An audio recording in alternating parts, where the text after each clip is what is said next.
Hello, it's Emma at the Bead Shop in Nottingham. I'm here with a lovely little project for you today to make a Tree of Life pendant using some beautiful semi-precious tumbled chip stone beads. This is just one of the projects that you can make from our semi-precious kit. The kit has all you need to be able to make beautiful jewellery using semi-precious gemstones. For this particular project, you're going to need a 25mm quick link. We've got a selection of the tumbled chip stone beads that come in the kit. So I've got garnet, I've got sunstone, citrine, clear quartz, and I've got some peridot down here. You're also going to need some of the 0.4 silver plated wire. I've got cut 4 lengths, each 20 centimeters long. I've also got my cutters and a pair of chain nose pliers. So let's get started. So what we're going to do is take one of our 20 centimeter lengths of wire and roughly hold it in the middle. Feed one end through your quick link onto that kind of halfway point. And what we're going to do is we're going to wrap one end about 3 times just around the quick link. Now 0.4 wire is quite malleable. It's quite easy to work with. But you do just want to take your time to try and get your wraps as neatly and as tightly as you can around your quick link. So what I like to do is wrap them quite tightly and then push them together. If you've got strong nails, you can do that with your nails. If they're not great, you can use your chain nose pliers just to be able to squeeze them together. You just want to do this gently, just to neaten them up. And you want to finish with both of the pieces of wire coming up across your quick link. What I'm going to do is I'm going to repeat this with my other 3 pieces of 0.4 wire. I'm going to work along one side. It really does not matter which side you go to, as long as they're all these wraps are next to each other. So I'm just on my last piece of wire, and just a quick tip: when you're working with wire, you want to try and avoid getting any bends in the wire. So any kind of sharp right angle bends can actually put quite a bit of stress and possibly damage onto the wire and cause it to snap, which is not what you want. So just be careful when you are feeding the wire through that you don't get any sort of little right angle bends or kinks.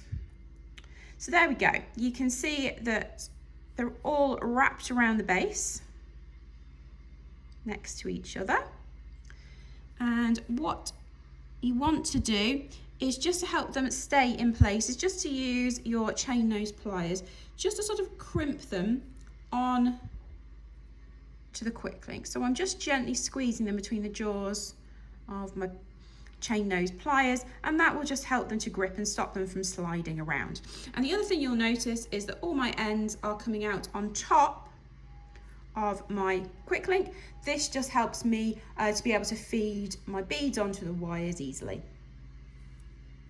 So the next step is to bring all of these wires together to form the trunk of our Tree of Life.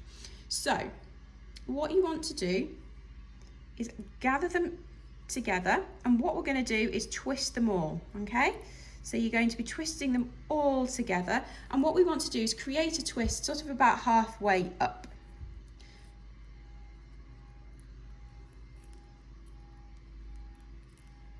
If you're not used to using wire and working with wire, it can feel really tough on your hand. So don't worry if you have to keep stopping if you find it a little bit tricky. If you're not used to using wire, it can be a little bit tough on delicate hands.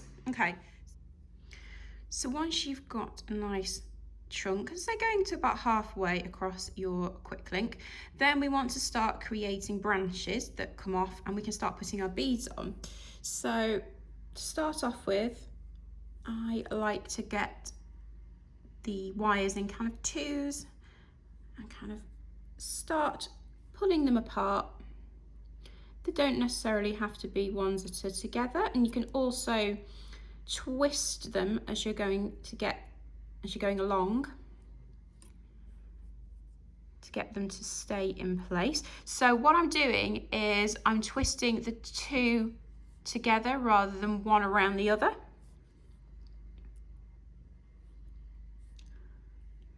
There we go, those two can go over there. There we go. So as long as you've got a basic trunk and branch structure at this point, it doesn't really matter too much what it looks like. Now we can start the fun bit, which is adding on our beads. So in the kit, there is a selection of beads. I've gone for a sort of classic, sort of slightly autumnal range here with my choice of beads, but in the tumble chips there are also amethyst and aquamarine, so you can choose whichever stones you feel most drawn to or that you want to use at that particular time to create your tree of life. So with tumble chips, they are irregular, they're chips, so sometimes the hole does not go through the bead directly in the center. The bead is slightly irregular, some are larger, some are smaller, some are rounded, some are quite angular. So sometimes you might have to pick and choose which of the beads that you use to go on your tree as to which ones fit nicely on your tree. So it doesn't really matter where you start. I tend to start around in one kind of side and work my way around. It's up to you. So I'm going to start out with one of these lovely sunstone beads over here and slide that down. Check that the hole means that the bead will sit quite nicely. Yep, that's working. I'm quite happy with that. And then pick another bead, so maybe we'll go with one of the citrines.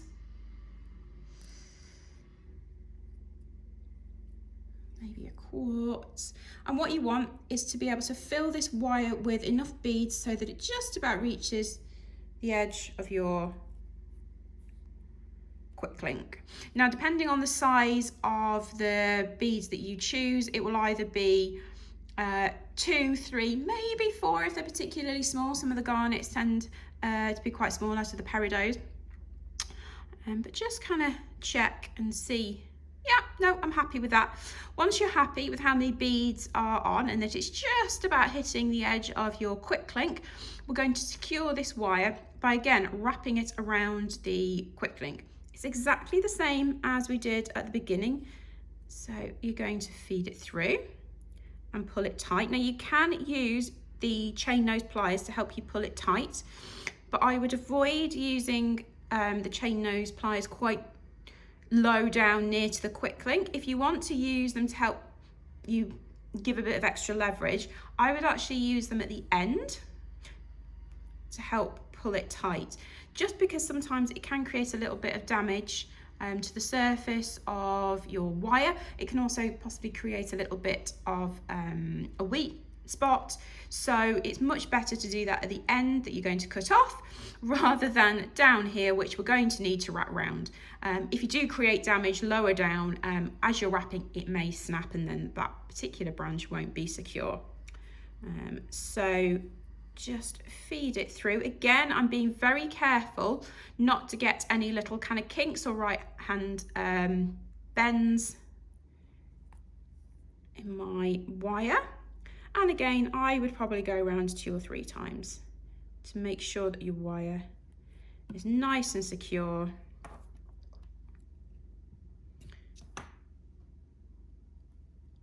Around the quick link, again, you can just squeeze them together to make them look neat. And that is one branch done.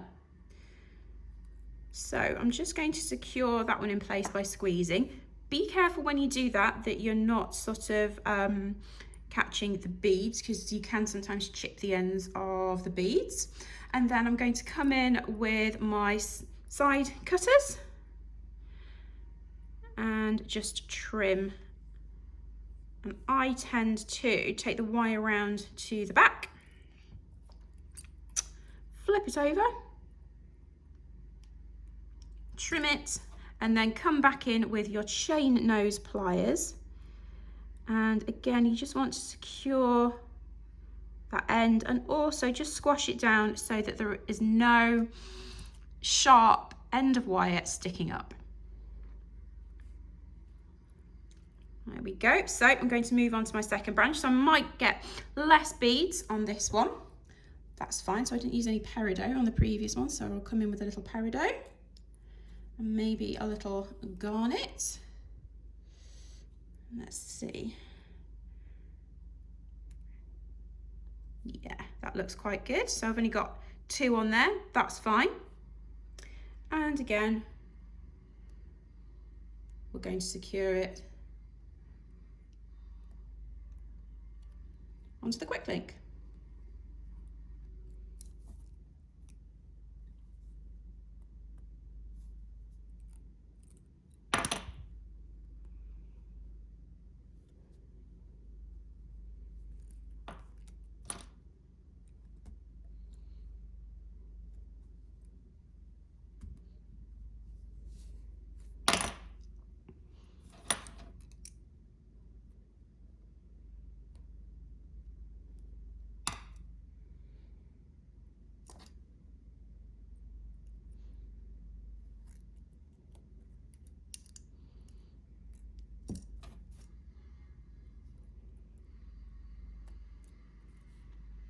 So you're just going to repeat this on each of your individual wires working around your tree. So I've just added my last bead on here and I'm just securing that last wire around my quick link. Now I've done quite a densely beaded design. You can create something that looks more open, so more like I always think like they look like Japanese bonsai trees. By putting less beads on, so you create more branch by twisting the branches together. It's entirely up to you. There's no right or wrong. You can just put a single bead on each branch if that is what you want. So there we go. That is my finished Tree of Life. They tend to be quite organic. I always think they actually look better the gnarlier the branch and the tree trunk is. So to turn this into a pendant, all you need is to attach a jump ring at the top. So I would probably go with a 6mm jump ring, like this. And you just want to use your chain nose pliers. If you've got 2 pairs, it makes life a little bit easier. Twist it open. We do have a separate video that shows you how to use jump rings if you're not sure. Put it in at the top and close it back up again.